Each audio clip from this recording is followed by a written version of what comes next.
Michik mirau khulta dabagi khudong chaba lauduna miyoi kaya amana kanaba lauri.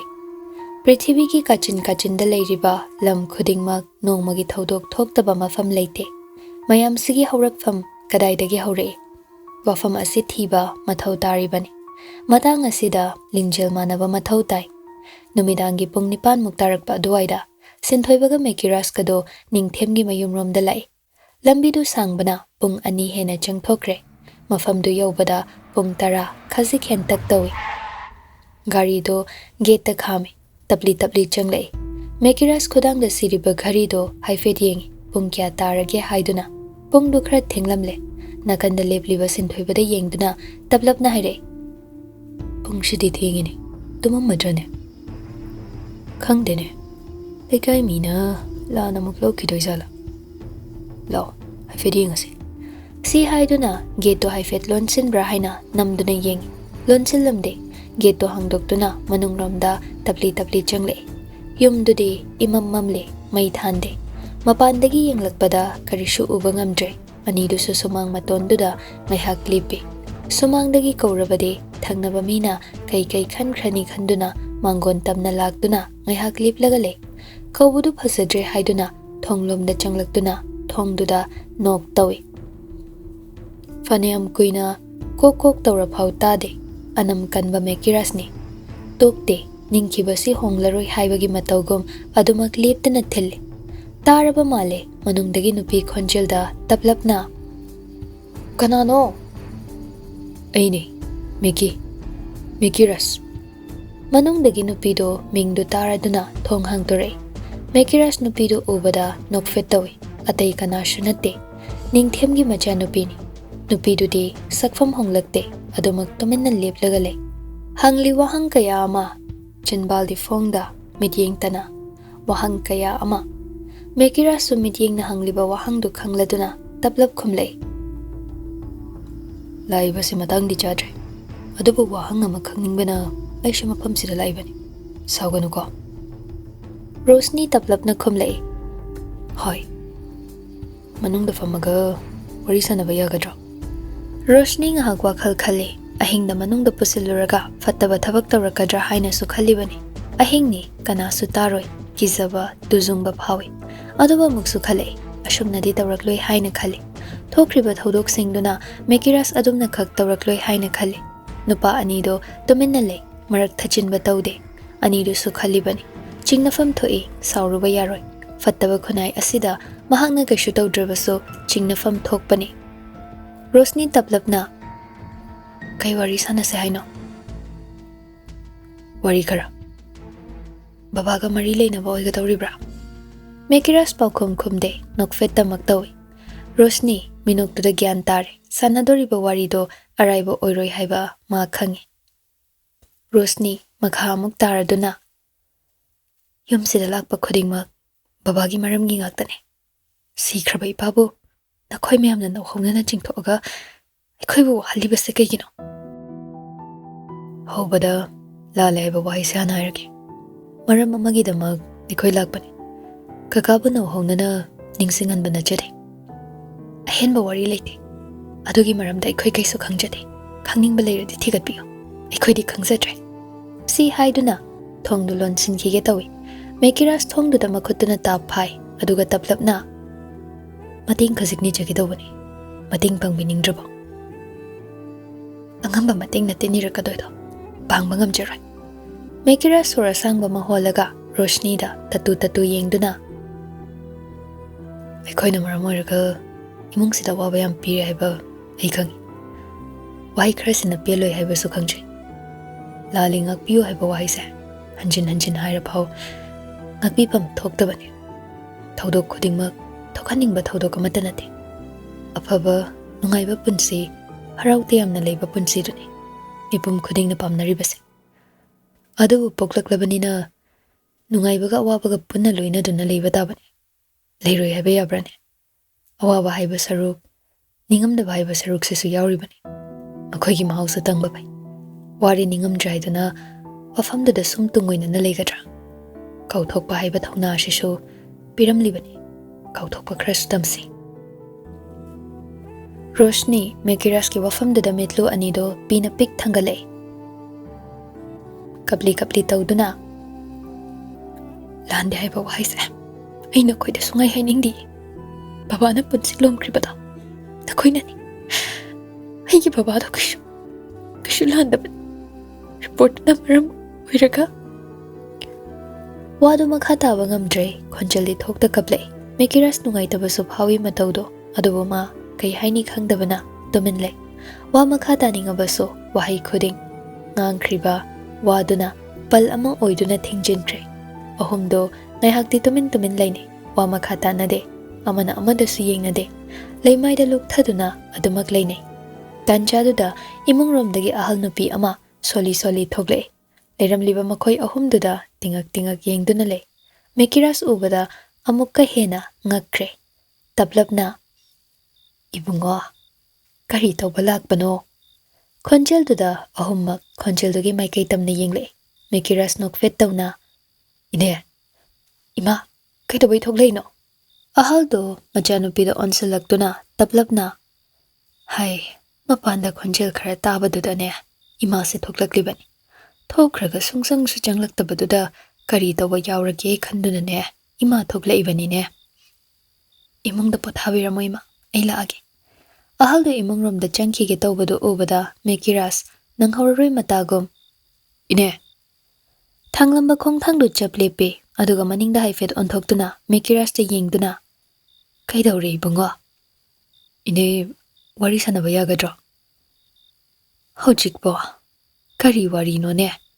Makhoi mari punna imung changlakduna sofa tharibaduda famthai adubu Roshni di famde mamagi nakan oirap lepduna lei. Mekiras na ine handak isa se khara sokchinbro ahal oirakpagi oirinida ison badawna uba. Ahal nupido nokfet tawna ichagi WakhaL na oiramnida. Mekiras haifet nokfet tawduna lei. Waduma pakna hodokpa hek ngamde. Hodoklubada kari amuk hairakani haibagi chingnabana masado adumak tumin lei. Maihakti mafamdo ichikchi. Mekiras sinthoibada haifet michina yenglei. Sinthoibasu Mekiras ki mityengdu khangbana haifet mangak nomlei. Mekiras taplapna wado hodoknaba sem sabani. Adubu ma ngamde. Kari haina hodokpa haiba wasi ngahak khanduna lei. Adubu Mekiras na achikpadu thugaiduna ine haune kari wari no ichana sana ninglidubo lana di kanbigano ekoi lali haiba khangi ado wafamse achumaran puthoknaba hotnabada mating banggadawribani. Wahai kharaduda khajikte bhab tare hanglakadawriba wahangse thokriba thodoksingi wahang oigadawribani haibasimadi khangle. Mekiras mitpham hongda adumak yengduna lei. Sem saduna leiribani kari hairakpa haido tarage haiduna ichana haininglibado ima bhab ta bangamtre. Phasana marik chumna karino haiba wafamdo adum hairo ataina tedaine kakagi wafamdani leikitraba mapuroiba palakpada thawai khajikti nungaitaba male adubu uthokte wahang ama oina hanglei. Kakagi maramda kari khangninglibano ine kakana ini oida kari hairamge asuk koi krabasibu kamdauna ningsingi adugi sumathakta unakhide aroiba unaba numitto thabak chatlamdaida chak chamina khibaduni sidagi inigadi unakhidrene. Mekiras wafamduda kari haigani haibadi tasengna khangdre. Wafamse imung manungda hana hairamgadra khanduna lakpani adubu nakoinana khangde haiba wafamduda wadu makha taba ngamde adubu taplapna dumak makha tare ine tasengna ine kashu khangbidabra khangde ne khangadi ine so haigadabani ine da kari so hairamde. Mekiras pocket dagi mathup naina thuppa mantak toba paper ama puthore. Paper do hangdoktuna yengo haibagi mawongda utlei. Pirakliba potu lauduna karino haina haifet yengi irami mayek khara samnadana mathang manau naina wahi ahumtang nupido ingak-ngakna karino sidia sise kakana ingona birambani.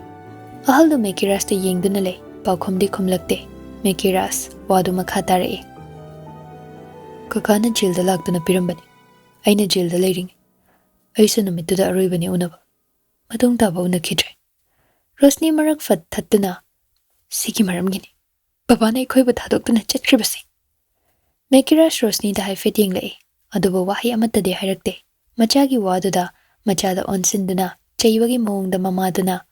Hai. Adumna haiganune. Napabungdine. Migi matam yorakpagini. Mingonda hekta adumna haiba yabrane. Mekiras hoida mukonsilai. Bungo, sauganu ko. Mana khangdadana panghaida hairibani. Saude daine. Sinthoibana. Ine. Kaishu khangba ngambidabro. Sigi maramdadi ini karisu khangdene. Sinthoiba shor asangba mahontoi. Wadu makha tafam khangdre. Tumina famduna le. Mekirasna. Sigi maramda kaishu palamde. Nupidu WakhaL nga khali ningsingliba mali mataudu kari hairami haina aduga taplapna.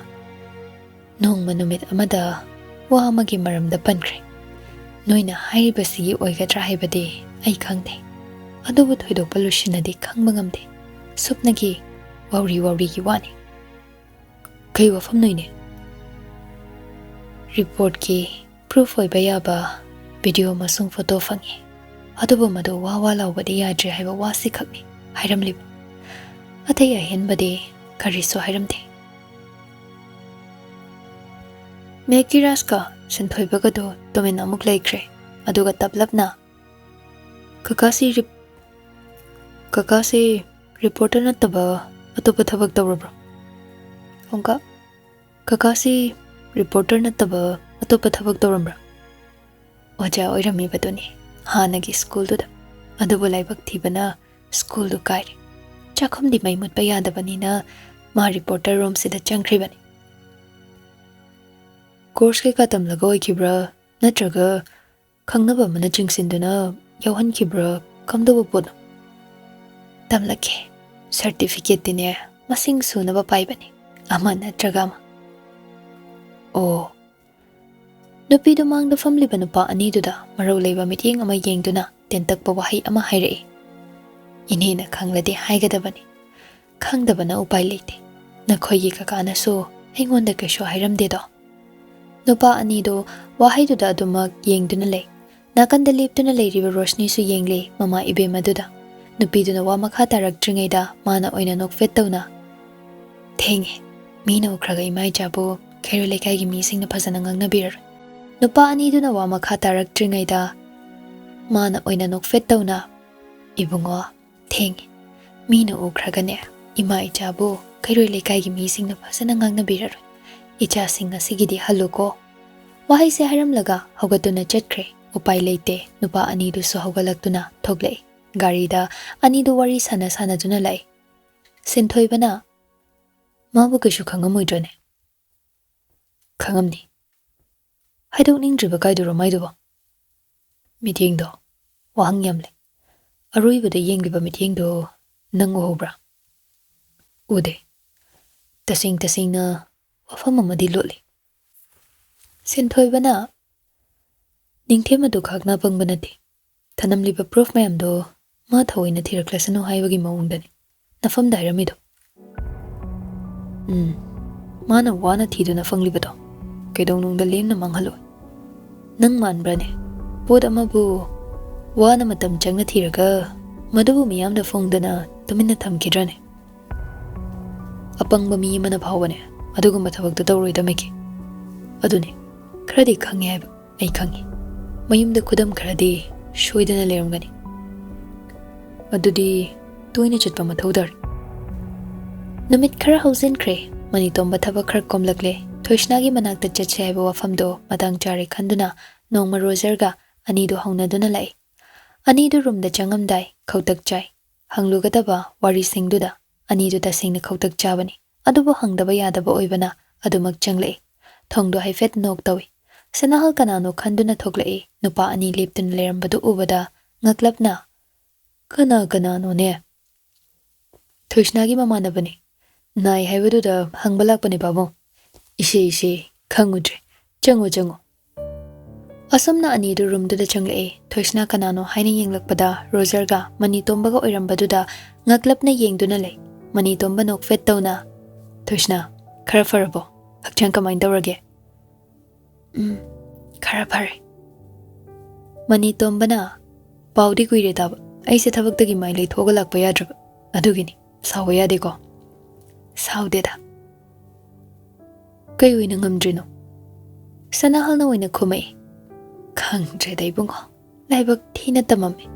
Thoishna pakat na mapabu kore. Baba.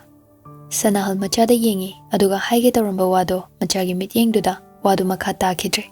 Roser mataw duda. Thaway na hangjiluba su tanduna. Tuminle. Mani tomba Thoishna da yengduna. Tablap na. Mikiras ki paudi taraba. Thoishna hai fitting le. Wado makata ningdre. Kumlakte. Tuminle. Kautoklage kalambado. Nauhawnana. Ningsinglakpagum tawi. Mani tomba wa makhatage haina tawbado pocket yauriba phone duna ayet papire. Lakliba call du kanagino haina yengi. Screen da thokla ibado ubada fat paikhatle. Phone duna hariba mayam du tabada mani tomba famlambadagi fuk hawale. Hospital da thobada puro. Ikolagi. Roser mani tomba gi mataw duda tingak yengduna le. Taha. Accident we. Law. Kanano kaino? Meki ga sintoiga. Roser famlambado fog hawale, Mani tomba taha, Thoishna ga Sanahal ga dahire. Ekoi chalage, nongmala age ko phajana. Pao ma athobagi, baba, sawiya de, thogi. Si haiduna anidu taha thogle, Mani tomba goldu mathang tawduna lawna bahone. Thoishna de meki haiba wahaiduda mata shingna pakhatpada loikre. Hiplambado soli hawale. Madu ubada Sanahal pakhatna chinchile. Hai, kaidawre? Papa. Meki ras kashu tawdene ma kainum taramani makoi chakrise ma asi haiduna makhuttagi gel ko do fat chatoi aduga ngamda hawalaktuna chatke inage haina khalibani adubu ngamdre khara chatpaga tusinkre adubu nampu sapu da hogatle Sanahal machanu pibo phajin bangamdre ngahaktu da tawkhalaklibodo kedawdoino haiba khangdre nurse khara so laktuna Thoishna bu phajili Thoishna mi kuptuda angawi oli Mata singna angawi ole.